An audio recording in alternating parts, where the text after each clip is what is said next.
आज के इस वीडियो में सामान्य ज्ञान का 37वां भाग लेकर आ रहे हैं और यह आपके सभी प्रतियोगी परीक्षाओं के लिए बेहद महत्वपूर्ण होगा। अगर आपको इसका पीडीएफ चाहिए तो इस ऐप को डाउनलोड करें, जिसका लिंक वीडियो के डिस्क्रिप्शन में और पहले कमेंट बॉक्स में मिल जाएगा। इस वीडियो को लाइक करने के साथ चैनल को जरूर सब्सक्राइब करें, उसके बाद बेल आइकन दबाएं, उसमें ऑल सेलेक्ट करें इसी तरह की बेहतरीन वीडियो सबसे पहले पाने के लिए। शुष्क बर्फ किसे कहते हैं? तो शुष्क बर्फ हम कहते हैं ठोस कार्बन डाइऑक्साइड को। मतलब कि आपने देखा होगा या सुना होगा, कार्बन डाइऑक्साइड मतलब CO2 होता है जो कि हम छोड़ते हैं और पौधे इसे प्रकाश संश्लेषण के दौरान लेते हैं। ठीक, इसी ठोस कार्बन डाइऑक्साइड को कहते हैं शुष्क बर्फ। इसी तरह एक क्वेश्चन और पूछा जाता है, भारी जल। तो भारी जल किसको कहते हैं? तो D2O को भारी जल कहते हैं। वैसे नॉर्मली H2O होता है जल का, लेकिन अगर ये D2O हो जाए तो इसे भारी जल कहते हैं। देखिए यहाँ पे HD में कैसे कन्वर्ट हो गया। तो दरअसल यहाँ पे D होता नहीं है, लेकिन किसी खास H को दिखाने के लिए हम D बनाते हैं। जैसे हाइड्रोजन के 3 समस्थानिक होते हैं, 1H1, 1H2 और 1H3। तो जो भारी जल होता है इसमें हम सेकेंड वाले हाइड्रोजन को यूज करते हैं, जिसको हम ड्यूटेरियम बोलते हैं। अगला है कि ऑक्सीजन की खोज किसने की थी? तो ये किया गया था जे प्रिस्टले के द्वारा। कई जगह आपको केवल प्रिस्टले ही मिलेगा। अगला है कि एक प्रेशर कुकर खाना बनाने में लगे समय को घटा देता है। क्यों? क्योंकि यह प्रेशर कुकर है। प्रेशर मतलब कि दाब, और जब कुकर के अंदर दाब बढ़ता है तो उसका क्वथनांक बढ़ जाता है, और इसीलिए जो खाना करीब आधा घंटा में बनना होता है उसको ये 5 से 7 मिनट में ही बना देता है। अगला है कि दूरबीन का प्रयोग किया जाता है। तो दूरबीन मतलब कि दूर की वस्तु को देखने के लिए, और अगर सूक्ष्मदर्शी पूछे तो मतलब कि सूक्ष्म वस्तुओं को देखने के लिए। कई बार पूछा गया है कि दूरबीन का आविष्कार किसने किया था? तो इसका आविष्कार किया गया था गैलीलियो के द्वारा दूरबीन का आविष्कार किया गया था। अगला है कि न्यूमेस्टिक क्या है? न्यूमेस्टिक क्या है? तो न्यूमेस्टिक हम कहते हैं सिक्कों और धातुओं के अध्ययन को। देखिए, खास करके उन सिक्कों के अध्ययन को जो कि हमें खुदाई से मिले हैं। खुदाई से जो भी हमें, आपने देखा होगा कि कई जगह सिक्के मिलते हैं, कई जगह कई धातुएं मिलती हैं, तो उनके अध्ययन को हम बोलते हैं न्यूमेस्टिक। जैसे कि जीवों के अध्ययन को हम क्या बोलते हैं? बायोलॉजी। रसायनों के अध्ययन को हम क्या बोलते हैं? केमिस्ट्री। तो उसी तरह सिक्कों और धातुओं के अध्ययन को हम बोलते हैं न्यूमेस्टिक। कौन सा पदार्थ पीने के पानी को शुद्ध करने हेतु बड़े पैमाने पर प्रयोग में लाया जाता है? तो ये होता है क्लोरीन। क्लोरीन, इसका परमाणु क्रमांक होता है 17, परमाणु भार होता है 35। यानी कि अगर इसमें प्रोटॉन की बात करें तो प्रोटॉन है 17, इलेक्ट्रॉन की बात करें तो इलेक्ट्रॉन है 17, और इसमें अगर न्यूट्रॉन की बात कर लें तो ये 35 - 17 यानी कि 18 होगा। बात करें प्रोटॉन की, तो प्रोटॉन की खोज किसने की थी? ये कई बार पूछा गया है। इलेक्ट्रॉन की खोज किसने की थी? ये भी पूछा गया है। इसके साथ साथ न्यूट्रॉन की खोज को भी पूछा गया है। तो न्यूट्रॉन की खोज की गई थी चैडविक के द्वारा। इलेक्ट्रॉन की खोज की गई थी थॉमसन यानी कि टॉमसन के द्वारा। तो प्रोटॉन की खोज किसने की गई थी? कई बार पूछा गया है, लेकिन इसका सही उत्तर होता है गोल्डस्टीन। यहाँ पे देखिए, कई बार इसका परमाणु क्रमांक भी मतलब कि रासायनिक विन्यास भी पूछा गया है क्लोरीन का। तो ये होता है 2, 8, 7। अगला है कि किण्वक क्या है? तो किण्वक एक जैविक उत्प्रेरक है। उत्प्रेरक वो चीज होते हैं जो कि अपने खुद किसी रासायनिक क्रिया में भाग नहीं लेते हैं, लेकिन उस रासायनिक क्रिया को इफेक्ट करते हैं। चाहे या तो उसकी गति बढ़ा देंगे, या फिर कम कर देंगे, या फिर ज़्यादा ऊष्मा निकलेगी। तो इन तरह के सभी तत्वों को कहते हैं उत्प्रेरक। अगला है कि जो मच्छर शीत ज्वर से परजीवी को संप्रेषित करता है वो क्या होता है? ये होता है मादा एनीफ्लीज मच्छर, और इसी के काटने से मलेरिया होता है। आगे बढ़े तो अगला है कि सेक्सटेंस उपकरण है जो कि मापता है। देखिए, कई बार पूछा गया है कि अगर दो वस्तुओं के बीच की कोणीय दूरी नापनी हो तो किससे मापेंगे? तो ये होता है सेक्सटेंस। अम्ल वर्षा किसके पर्यावरण प्रदूषण से बनता है? आपने अम्ल वर्षा के बारे में सुना होगा, एसिड रेन के बारे में। तो ये बनता है नाइट्रस ऑक्साइड और सल्फर डाइऑक्साइड के पर्यावरण से। दरअसल होता क्या है कि जब बरसात का मौसम आता है तो 3-4 महीनों के बाद जब पहली बार बारिश होती है तो वातावरण में जो भी गंदगी फैली होती है, इन गंदगी को ले करके ये बारिश धरती पे आता है, और ये पौधे तथा हर जीव के लिए भी नुकसानदायक होता है। इसे हम बोलते हैं एसिड रेन यानी कि अम्ल वर्षा। इसमें नाइट्रस ऑक्साइड और सल्फर डाइऑक्साइड की मात्रा अधिक होती है। अगला है कि यदि तांबे की गेंद को गर्म करें तो इसके घनत्व पे क्या असर पड़ेगा। ये क्वेश्चन बहुत बार पूछा गया है। तो इसका घनत्व हमेशा क्या होता है, घटता है। घनत्व बराबर होता क्या है, क्या आप बता पाएंगे तो कमेंट करके बताइएगा। ये फार्मूला हम पूछ रहे हैं, घनत्व बराबर होता है, बस आपको हिंट दे दिए, हम बताना है आपको कि क्या होता है। अगला है कि विद्युत धारा का चुंबकीय प्रभाव किसने खोजा था। तो ये खोजा गया था ओस्टेड के द्वारा। देखिए होता क्या है कि जहां पर भी विद्युत धारा को अगर कई राउंड में आप घुमा देते हैं तो वहां पे एक चुंबकीय प्रभाव बन जाता है। जैसे अगर आपने ट्रांसफार्मर देखा हो जो कि हाई विद्युत को थोड़ी लो में बदलता है, तो उसमें क्रोड लगे होते हैं इस तरह के। इस क्रोड का मतलब ये होता है कि ये नर्म लोहे के बनाए गए होते हैं। और नर्म लोहे के ही क्यों, क्योंकि जो नर्म लोहा होता है ये जल्दी से विद्युत चुंबकीय पर्यावरण को बना देता है। तो चूंकि ये पहले बताया गया था ओस्टेड के द्वारा। अगला है कि किस अम्ल का प्रयोग सीसा संचायक बैटरी में किया जाता है। सीसा संचायक बैटरी की बात की जा रही है तो ये होता है सल्फ्यूरिक अम्ल यानी कि H2SO4। अगला है कि विद्युत केतली में किसके द्वारा पानी गर्म होता है। तो विद्युत केतली में पानी गर्म होता है चालन के द्वारा। 3 तरह के रिएक्शन होते हैं, एक होता है चालन, एक होता है विकिरण और एक होता है संवहन। तो जो विद्युत केतली होती है इसमें पानी गर्म होता है चालन के द्वारा। विकिरण मतलब कि सूर्य से जो हमें ऊर्जा मिल रही है विकिरण के द्वारा मिल रही है। अगला है कि आइसोहाइट रेखा नक्शे पर किस युग्मक को खोजता है। ये होता है समवर्षा। जैसे कि जो आइसोहाइट होता है इसमें जैसे कि मान लीजिए कि ये किसी भी स्टेट का मैप है, ठीक, यहाँ पे यहाँ पे यहाँ पे और यहाँ पे समान वर्षा हो रही है।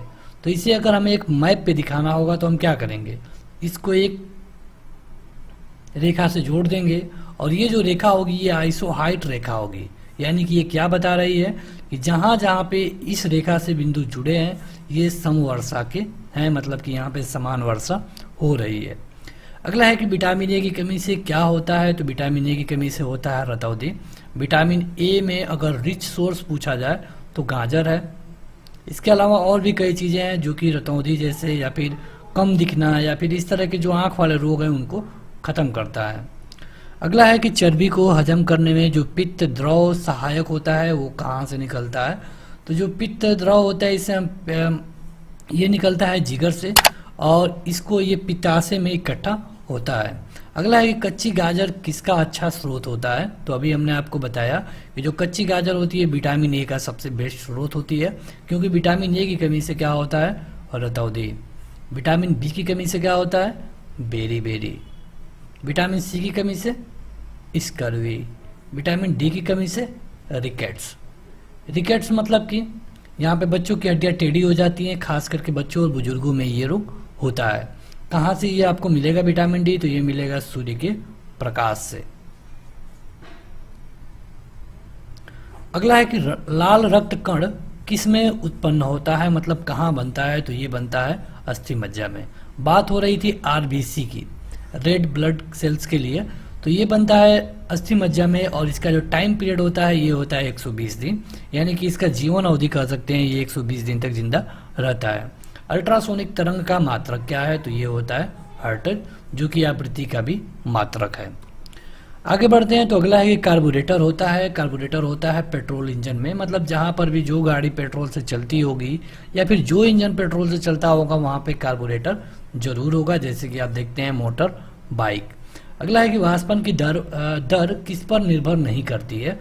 तो ये नहीं करती है द्रव के द्रव्यमान पे, मतलब कि द्रव्यमान से क्या फर्क पड़ता है, उससे उसकी जो रेट रहेगा, जिस रेशियो से वो वाष्प हो रहा है उसी रेशियो से होगा। अगर ज़्यादा है तो देर तक होगा, कम है तो जल्दी हो जाएगा, लेकिन 1 घंटे में कितना होगा इससे कोई असर नहीं पड़ता है उसके द्रव्यमान पे। अगला है कि ज्वार सबसे ऊंचा कब होता है। तो ज्वार तभी सबसे ज़्यादा ऊंचा होगा जब सूर्य, चंद्रमा और पृथ्वी एक ओर होते हैं। मतलब कि आप देखेंगे कि 2 ग्रहण होता है, एक होता है सूर्य ग्रहण और एक होता है चंद्र ग्रहण। तो इन ग्रहण के समय ये ज्वार सबसे ज़्यादा उठता है। और सूर्य ग्रहण मतलब कि जब सूर्य का प्रकाश पृथ्वी पर नहीं पहुंच पा रहा है, बीच में चंद्रमा आ गया है। और चंद्र ग्रहण का मतलब कि सीधा उल्टा होता है, जब सूर्य का प्रकाश चंद्रमा पे नहीं पहुंचेगा, बीच में पृथ्वी आ जाएगी, तब चंद्र ग्रहण होता है। चलिए कमेंट करके बताइए सूर्य ग्रहण कब लगता है। आपको ऑप्शन मिलेगा पूर्णिमा और अमावस्या। सूर्य ग्रहण कब लगता है ये आपको कमेंट करके बताना है। अगला है कि एक समतल दर्पण पर आपकी किरण 60 डिग्री पर कोण बनाती है, तो उसका परावर्तन कोण कितना होगा, तो ये होता है 30 डिग्री। देखिए अगर दो समतल दर्पण हो तो ये क्वेश्चन और पूछा जाता है, समतल दर्पण से कई बार पूछा गया है कि अगर इस तरह का दो समतल दर्पण रखा हो और बीच में कोई वस्तु हो, तो जाहिर सी बात है जब दर्पण है तो इसके फिगर भी बनेगा, तो कितना फिगर बनेगा ये पूछा गया है। तो अगर ये बीच में रखा गया हो और ये दोनों 90 डिग्री पे हो तो यहाँ पे अनंत फिगर बनेंगे, क्योंकि पहले इसका फिगर इस पे बनेगा, फिर इस पे, फिर इस पे, फिर इस पे, इस तरह करके अनंत फिगर बनेगा। तो चलिए आगे बढ़ते हैं, लेकिन उससे पहले अगर अभी तक आपने इस वीडियो को लाइक नहीं किया है तो लाइक कर दीजिए और इस चैनल को सब्सक्राइब करने के बाद बेल आइकन जरूर दबा लें। अगला क्वेश्चन है कि दीर्घ दृष्टि संपीड़ित व्यक्ति की विशिष्ट दृष्टि की न्यूनतम दूरी कितनी होती है। वैसे आपको बता दें एक नॉर्मली व्यक्ति के लिए जो न्यूनतम दूरी होती है स्पष्ट दृष्टि की वो होती है 25 सेंटीमीटर, मतलब कि अगर 25 सेंटीमीटर है तो आप अच्छे से देख पाएंगे। अब इस क्वेश्चन के बारे में आते हैं। आपको दो तरह के आंखों में रोग होता है, एक होता है दूरदृष्टि रोग, एक होता है निकट दृष्टि दोष। निकट दृष्टि दोष को एक और नाम से भी जानते हैं, इसको बोलते हैं मायोपिया। क्योंकि इसलिए बता देना क्योंकि परीक्षा में अगर मायोपिया लिख दे तो कंफ्यूजन ना हो। दूरदृष्टि को बोलते हैं हाइपरमेट्रोपिया, हाइपरमेट्रोपिया, ठीक है। अब देखिए दूरदृष्टि दोष में क्या होगा कि उसको दूर का दिखेगा, नज़दीक का नहीं दिखेगा। जब उसको नज़दीक का नहीं दिखेगा तो इसके लिए आप लगाएंगे इसको उत्तल लेंस। निकट दृष्टि दोष में क्या होगा कि आपको निकट का दिखेगा, दूर का नहीं दिखेगा। जब ऐसी कंडीशन आएगी तो आपको लगाना होगा अवतल लेंस। ये दो चीज़ें हैं, परीक्षा में कई तरह से घुमा फिरा के क्वेश्चन पूछे जाते हैं, तो आप इसे देख लेंगे। अगला है कि बालकों में अंधता का मुख्य कारण किस चीज़ की कमी से होता है। मतलब कि अगर बच्चा 14 साल तक का है और अगर उसमें उसके आंखों में कोई प्रॉब्लम आ रही है कम दिखने वाला, तो ये अक्सर विटामिन ए की कमी से होता है। जंक उदाहरण है, तो जंग जो लगता है, जंक जिसको बोलते हैं, ये यौगिक होता है। जल का रासायनिक सूत्र क्या होता है, तो ये होता है H2O। तो चलिए एक क्वेश्चन हम आपसे पूछ लेते हैं, कई बार ये पूछा गया है, मेथेन का रासायनिक सूत्र क्या होता है। मेथेन का रासायनिक सूत्र क्या होता है कमेंट करके बताइएगा। और इसमें क्या क्या होगा ये हम बता दे रहे हैं, C होगा और H होगा। अब इसका पूरा जो फार्मूला है आप हमें कमेंट करके बताएंगे। अगला है कि ध्वनि का वेग निर्भर करता है किस चीज़ पे, तो ये करता है उसके तरंग दैर्ध्य पर। पानी और चाक के मिश्रण को पृथक करना है तो किसके द्वारा करेंगे। मान लीजिए गिलास है और इसमें आपको पानी और चाक घोल करके दे दिया गया है, तो इसके लिए हम वाष्पन द्वारा इसको अलग कर सकते हैं। वाष्पन मतलब इसको गर्म करेंगे तो जो पानी होगा ये वाष्प बन के उड़ जाएगा, जो चाक होगा इसमें बच जाएगा। यानी कि हमको तो यही करना था, दोनों को अलग अलग करना था। अगला है कि परमाणु में प्रोटॉन रहते हैं कहाँ पे, कई बार ये पूछा गया है। तो देखिए आपको समझा दें, वैसे तो बेसिक क्वेश्चन है, सबको लगभग पता होगा, फिर भी परमाणु होता है उसके बीच में होता है नाभिक, और नाभिक के बीच अंदर होते हैं प्रोटॉन और न्यूट्रॉन, और नाभिक के चारों तरफ चक्कर लगाते हैं इलेक्ट्रॉन, ठीक। अब देखिए प्रोटॉन क्या होता है, कितना हो सकता है, तो जो परमाणु क्रमांक होता है ये प्रोटॉन के बराबर होगा, परमाणु क्रमांक। जैसे कि सोडियम का ले लें तो 11 सोडियम 23, यानी कि इसमें कितना प्रोटॉन है 11। जब इस पे कोई आवेश ना हो, चार्ज ना हो, जैसे कि Na पे अभी नहीं है, तो यहाँ पे इलेक्ट्रॉनों की संख्या भी इसी के बराबर होगी। न्यूट्रॉन कितना होगी, तो न्यूट्रॉन के लिए परमाणु भार में से परमाणु क्रमांक को माइनस करना पड़ता है, यानी कि 12। अगला है कि परमाणु के नाभिक में उपस्थित होता है तो प्रोटॉन और न्यूट्रॉन, ये हमने अभी आपको बता दिया।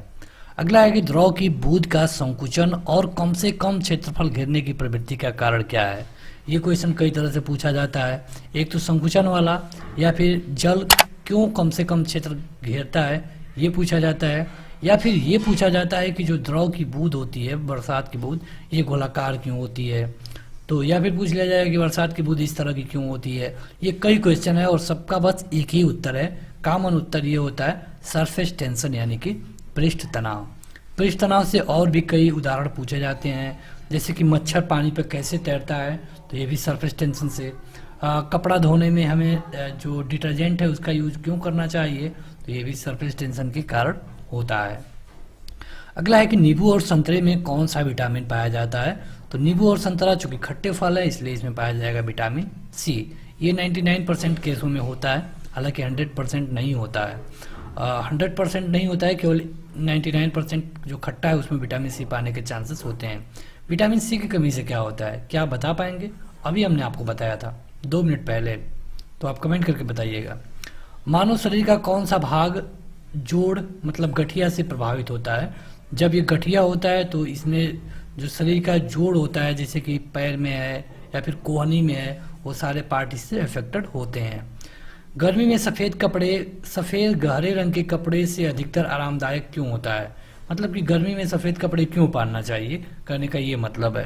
तो जो सफ़ेद कपड़े होते हैं ऊष्मा को कम अवशोषित करते हैं, इसलिए जब कम अवशोषित करेंगे तो आपको गर्मी भी कम लगेगी। इसका उलट ठंडे में आपको रंगीन कपड़े पहनने चाहिए, ताकि जो ऊष्मा आपको मिल रही है ये आपके कपड़े अवशोषित कर सके और आपको थोड़ी गर्मी दे सके। अगला है कि मेघ गर्जन के समय ध्वनि है वो पहले सुनाई देती है, बिजली की चमक पहले सुनाई देती है ध्वनि से।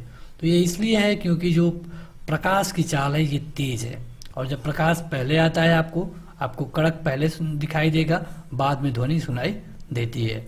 भूक्षरण को नियंत्रित किया जा सकता है, मतलब कि जो धरती का कटाव है इसको अगर कंट्रोल करना है तो इसे हम कर सकते हैं वृक्षारोपण के द्वारा।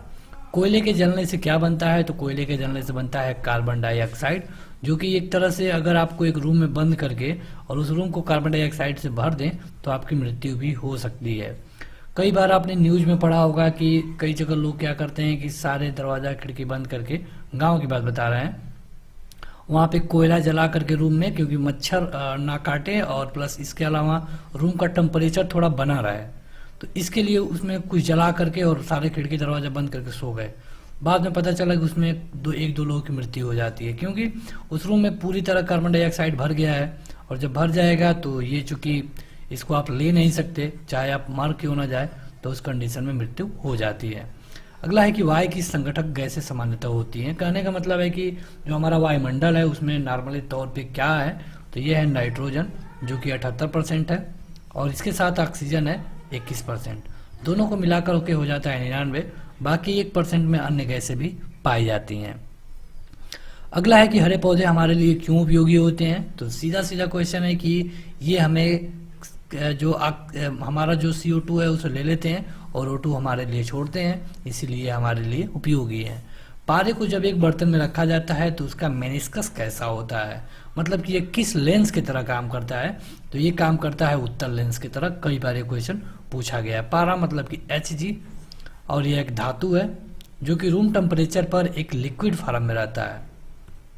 वैसे बहुत कम ही ऐसे जो धातु हैं जो कि रूम टेम्परेचर पे लिक्विड फॉर्म में रहेंगे। अगला है कि वायुमंडल में कार्बन डाइऑक्साइड का परिमाण में वृद्धि के कारण क्या है, तो अगर देखिए यहाँ पे CO2 बढ़ेगा तो तापमान में वृद्धि होगी, तापमान में वृद्धि होगी तो ग्लेशियर पिघलेंगे और धरती पर आज नहीं तो कल बड़ी तबाही आ सकती है। इसीलिए कहा जा रहा है कि एक तो हमें पर्यावरण को बचाए रखना है, कम से कम प्रदूषण करना है और पौधों को भी लगाते रहना होगा। अगला है कि पंखा करने से शरीर में ठंडा की अनुभूति क्यों होती है, तो जब हम शरीर के सामने पंखा हिलाते हैं या फिर पंखा चल रहा है तो उस समय ठंडा हमें इसलिए लगता है क्योंकि जो शरीर पर आर्द्रता होती है ये वाष्पन के कारण हमें ठंडी अनुभव कराती है। अगला है कि विद्युत उपकरणों पर केवल तभी कार्य करना चाहिए जब वह उचित रूप से भू संपर्कित हो। ऐसा क्यों? भू संपर्कित मतलब कि जिसको हम बोलचाल की भाषा में अर्थ बोलते हैं, अर्थिंग का नाम आपने सुना होगा। तो ये इसलिए होता है कि अगर भू संपर्कित होगा तो अगर कभी जैसे कहीं से विद्युत आपके शरीर में पकड़ती है तो ये आपको नुकसान नहीं करेगी और ये सीधे भूमि में प्रवेश कर जाएगी। अगला है कि बर्फ जल पे तैरता है क्यों? क्योंकि बर्फ का घनत्व कम है जल के घनत्व से। जाहिर सी बात है जिसका घनत्व कम होगा इस ऊपर रहेगा। कई बार यहाँ से एक क्वेश्चन पूछा जाता है कि मान लीजिए गिलास में इतना पानी भरा है, इसमें एक बर्फ का टुकड़ा रखा गया है, तो बर्फ का कितना हिस्सा ऊपर रहेगा, तो ऊपर रहेगा 1/10 हिस्सा, पानी में रहेगा 9/10 हिस्सा। अगला है कि वर्षा की बूंद गोलाकार होती है क्यों? तो वर्षा की बूंद के गोलाकार होने का कारण वही है सरफेस टेंशन, हमने आपको अभी बताया था। रेबीज के टीके की खोज किसने की थी? तो ये किया गया था लुई पास्चर के द्वारा। रेबीज का टीका आपको कब लगाने की जरूरत पड़ती है? जब पागल कुत्ता काट ले। तो पहले इसके तो 14-15 इंजेक्शन लगते थे, लेकिन अब तो वो बस 3 इंजेक्शन लग रहे हैं।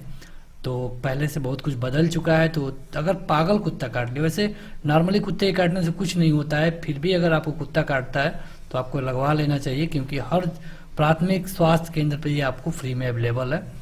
परम दाब क्या होता है? तो परम दाब बराबर होता है गेज दाब बराबर है 1 बार, मतलब वायुमंडलीय दाब को अगर गेज दाब में जोड़ दें तो वो होता है परम दाब के बराबर। अगला है कि अल्फा और बीटा किरणों की खोज किसने की थी? तो ये किया गया था अर्नेस्ट रदरफोर्ड के द्वारा। अल्फा, बीटा और गामा 3 किरणें होती हैं। अगर किसी परमाणु से, मान लीजिए सोडियम है और यहाँ पे होता है 11 और 23, अगर इसमें से एक अल्फा कण निकलेगा तो यहाँ पे इसमें 2 की कमी हो जाएगी, यानी कि 9 हो जाएगा, और इसमें 4 की कमी हो जाएगी, यानी कि ये 23 हो जाएगा। यहाँ पे कोई भी तत्व मान लीजिए जो भी होता है, अगर सोडियम कोई रख दिया, हालांकि सोडियम नहीं रहेगा, ठीक। लेकिन अगर यहीं पे एक अल्फा की जगह बीटा कण निकले तब क्या होगा? तो जो परमाणु क्रमांक है इसमें 1 की वृद्धि हो जाएगी, यानी कि ये 12 हो जाएगा। परमाणु भार पे कोई असर नहीं पड़ेगा। और अगर एक गामा किरणें निकले तो गामा किरणें निकलेगी तो किसी पर कोई भी इफेक्ट नहीं पड़ेगा। तो बस आज के इस वीडियो में इतना ही। सबसे पहले आप इस वीडियो को लाइक करिए, हमें कमेंट करके बताइए कि आपको यह वीडियो कैसी लगी, और इस चैनल को सब्सक्राइब करने के बाद बेल आइकन जरूर दबा लें। तो आज के इस वीडियो में इतना ही। Thank you. इस वीडियो को लाइक करने के साथ चैनल को जरूर सब्सक्राइब करें, उसके बाद बेल आइकन दबाएं, उसमें ऑल सेलेक्ट करें इसी तरह की बेहतरीन वीडियो सबसे पहले पाने के लिए।